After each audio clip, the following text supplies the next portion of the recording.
একঘেয়ে ডিমের অমলেট খেতে ভালো লাগছে না? তাহলে অবশ্যই একবার ট্রাই করে দেখতে পারেন। তো হ্যালো ফ্রেন্ডস, আজকে আমাদের রেসিপি চিকেন চিজ অমলেট। এটি ভীষণই স্বাদের হয়, আপনারা অবশ্যই এটি বাড়িতে ট্রাই করে দেখতে পারেন। তো ভিডিওটি স্কিপ না করে শেষ পর্যন্ত দেখার অনুরোধ রইল। তো চলুন ভিডিওটি পুরোটা দেখা যাক।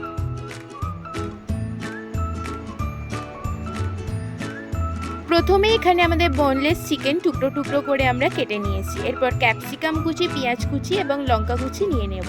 এরপর এর মধ্যে আমরা 4টি ডিম নিয়ে নিলাম। তার মধ্যে এবার পেঁয়াজ কুচি, লঙ্কা কুচি দিয়ে দেব এবং পরিমাণ মতো গোলমরিচ গুঁড়ো এবং লবণ দিয়ে দেব। এরপর ভালো করে এটিকে আমরা মিশিয়ে নেব।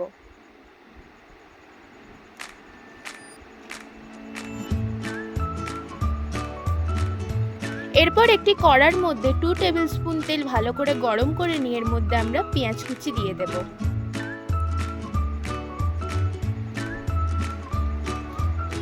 পেঁয়াজটা হালকা লাল হয়ে এলে এর মধ্যে আমরা চিকেনের টুকরো গুঁড়ো দিয়ে দেব।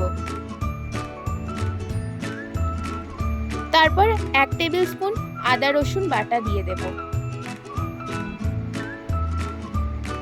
এর মধ্যে আমরা হলুদ গুঁড়ো, লঙ্কা গুঁড়ো এবং ধনে গুঁড়ো, জিরে গুঁড়ো, শুকনো উপকরণ মিশিয়ে নেব।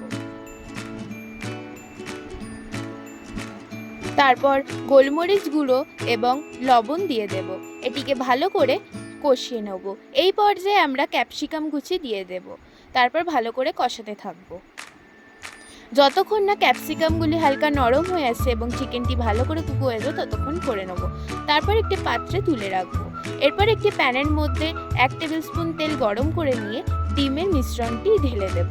এরপর একটি সাইড করে কষিয়ে রাখা চিকেনের টুকরোগুলো আমরা দিয়ে দেব।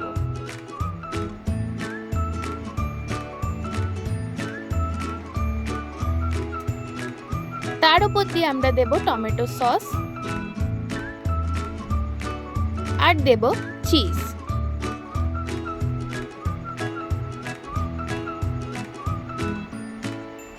তারপর দেব অরিগানো। এটা অপশনাল, আপনারা দিতেও পারেন নাও পারেন। তারপর এটিকে ভালো করে হালকা হাতে উল্টিয়ে রোল করে নেব। এটি সাবধানে রোল করব যাতে এর ভেতর দিয়ে পুরগুলো না বেরিয়ে আসে।